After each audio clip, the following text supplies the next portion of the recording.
जरूरी सूचना है आप सभी स्टूडेंट्स के लिए। स्टडी फॉर सिविल सर्विसेज का Android app Google play store में आ चुका है, उसको प्लीज तुरंत इंस्टॉल कर लीजिए। और अगर आप स्टडी फॉर सिविल सर्विसेज के सिर्फ ऐप से कोई भी कोर्स, कोई भी पीडीएफ परचेस करते हैं तो उसमें अप्लाई कूपन, अगर आप ज्ञान सर जो है आप उसमें अप्लाई करते हैं, ये कूपन कोड है, तो उसमें 20% फीस तुरंत माफ हो जाएगी। मतलब 20% डिस्काउंट तुरंत उसमें लग जाएगा। ज्ञान सर लिखना है, नॉर्मली ज्ञान सर स्मॉल लेटर में है सब कुछ, कोई स्पेस नहीं, कोई कॉलम नहीं, सिर्फ ज्ञान सर, GYANSIR। इस तरह से अगर कूपन कोड लगाते हैं आप ऐप में बाई करने से पहले, जो अप्लाई कूपन वाले में आता है, तो 20% का डिस्काउंट तुरंत मिलेगा। वीडियो देखिए। साइंस एंड टेक्नोलॉजी सेक्शन में आ जाते हैं। साइंस टेक में विश्व का पहला no code computer vision platform, जिसका नाम रखा गया है प्रथम, इसका अनावरण किया गया है। असर्ट एआई नामक फर्म ने एक प्रथम नामक प्लेटफॉर्म बनाया है, जो कि world first no code computer vision platform है। तो एआई में जितने भी डेवलपमेंट हो रहे हैं उसको हम लोग कैप्चर कर रहे हैं, ये भी एआई से ही संबंधित है, no code computer vision platform. तो ध्यान रखिएगा, इसका नाम क्या है, प्रथम नाम है इसका, और इसको किसने बनाया है, असर्ट एआई नामक फर्म ने, असर्ट एआई। नैनो सेंसर्स अभी डेवलप किए गए हैं Indian institute of technology Jodhpur के रिसर्चर्स के द्वारा। ये नैनो सेंसर्स किस काम में आएंगे, साइटोकाइन्स का पता लगाने के लिए। साइटोकाइन्स ये ग्रुप ऑफ प्रोटीन होते हैं जो हमारे सेल्स को रेगुलेट करते हैं हमारी बॉडी में। इससे क्या होगा कि जो सीरियस डिसीज होती हैं, जैसे कैंसर हो गया, कुछ इन्फेक्शंस होते हैं जो नॉर्मल ब्लड टेस्ट से पकड़ में नहीं आते हैं, ठीक है, और रिमाटोलॉजिकल डिसीजेज जो होती हैं उनको डिटेक्ट कर सकेंगे, कह सकते हैं नैनो सेंसर्स के थ्रू। तो किसने बनाया है इसको, आईआईटी जोधपुर के रिसर्चर्स ने। विश्व का सबसे बड़ा डिजिटल कैमरा, ये काफी चर्चा में था, काफी फोटो वगैरह आपने देखी होगी, कार के बराबर एक मतलब कह सकते हैं मिडिल क्लास वाली जो कार आती है वैगनार जैसी, उसके बराबर ये कैमरा है। वर्ल्ड्स लार्जेस्ट डिजिटल कैमरा इसको कहा जा रहा है, LSST इसको बोल सकते हैं आप। अमेरिका के नेशनल साइंस फाउंडेशन और अमेरिका के ऊर्जा विभाग के वैज्ञानिकों ने मिलकर के इसको बनाया है।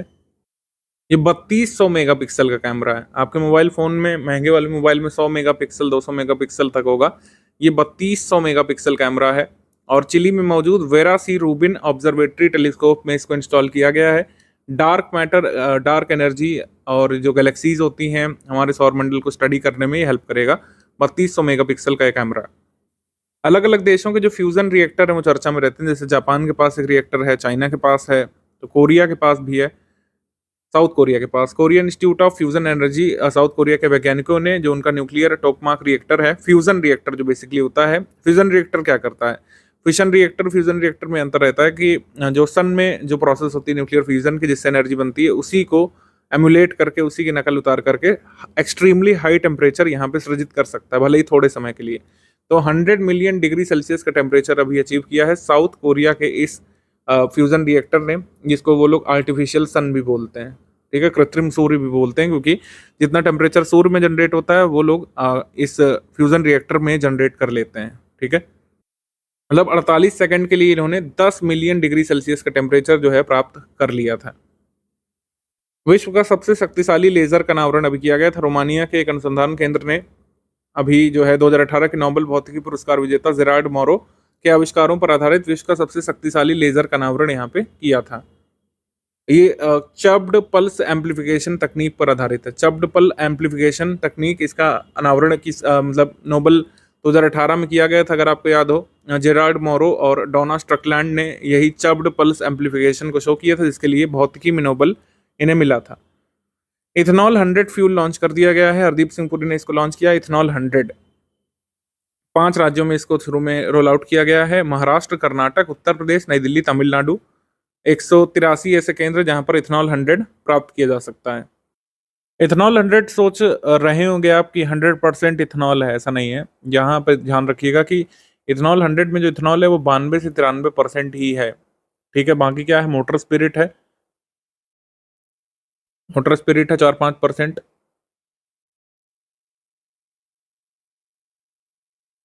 और 1-2% जो बच रहा है वो हाई सैचुरेटेड अल्कोहल है।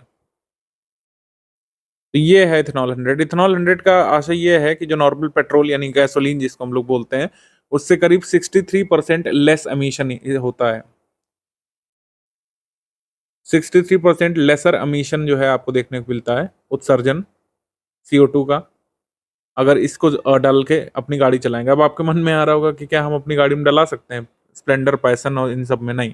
इथेनॉल 100 कंपैटिबल कुछ गाड़ियां अब चलना शुरू हो चुकी हैं भारत में, उनके लिए आपने देखा 183 ऐसे पेट्रोल पंप है जहां पर ये मिलेगा खाली पूरे देश में। तो इसका मतलब ये है कि अभी जिन व्हीकल्स में डाला जा सकता है उन व्हीकल्स की संख्या ही कम है। हाँ, कुछ मैन्युफैक्चरर्स जो हैं अब टेस्टिंग कर रहे हैं कि 100% इथेनॉल या फिर इथेनॉल 100 से किस प्रकार गाड़ी चलाई जा सकती है। ठीक है, तो टेस्टिंग चल रही है, ध्यान रखिएगा।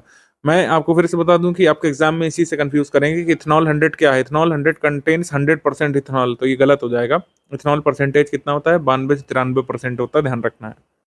कितने राज्यों में शुरू किया गया है? ध्यान रखना है। महाराष्ट्र, कर्नाटक, न्यू दिल्ली, यूटी में, Tamil Nadu, Uttar Pradesh.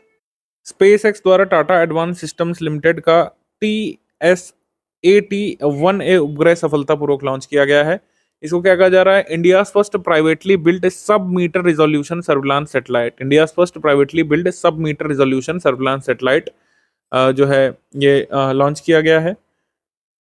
Tata advance systems limited ने इसको लॉन्च किया है और स्पेसएक्स के फाल्कन 9 रॉकेट से इसको लॉन्च किया गया फ्लोरिडा में। मतलब ये तो भारत का पहला प्राइवेटली बिल्ट, लेकिन इसको लॉन्च कहाँ से किया गया है? फ्लोरिडा से। Haemophilia first human clinical trial of gene therapy for haemophilia F कह सकते हैं 8th डेफिशिएंसी। वेल्लोर में हीमोफीलिया ए के लिए जीन उपचार थेरेपी का मानव नैदानिक परीक्षण भी किया गया है। India first human clinical trial of gene therapy of haemophilia, मतलब हीमोफीलिया इलाज के लिए जो कह सकते हैं जीन थेरेपी की जाती है, उसका अभी एक ट्रायल किया गया था, ह्यूमन ट्रायल किया गया था। कहाँ पे? क्रिश्चियन मेडिकल कॉलेज वेल्लोर में, कि क्या हीमोफीलिया को इस टेक्निक से ठीक कर सकते हैं, उसकी टेस्टिंग यहाँ पर कुल मिलाकर की गई है। डिफेंस सेक्शन में आ जाते हैं। सी डिफेंडर 2024 नामक ज्वाइंट एक्सरसाइज कहाँ पे हुई थी? पोर्ट ब्लेयर में, अंडमान निकोबार में, और यूएस के कोस्ट गार्ड ने, इंडियन कोस्ट गार्ड ने मिलकर के किया था। इंडियन कोस्ट गार्ड ने और यूएस के कोस्ट गार्ड ने। इसके बाद इसराइल का सी डोम डिफेंस सिस्टम जो है इलात इसराइल में इसको जारी किया था, या फिर कह सकते हैं तैनात किया था इसराइल ने अपने शहर इलात के हवाई क्षेत्र में प्रवेश करने वाले संदिग्ध लक्ष्य को भेदने के लिए या फिर उसको रोकने के लिए जहाज आधारित जो डिफेंस सिस्टम रक्षा प्रणाली है सी डोम, इसको तैनात किया था इसराइल ने। तो सी डोम ये सिस्टम किसका है? इसराइल का है। First test of India first indigenously built 1500 horse power engine. भारत का पहला स्वदेश निर्मित 1500 हॉर्स पावर के इंजन का परीक्षण कहाँ पे किया गया था? BEML मैसूर में।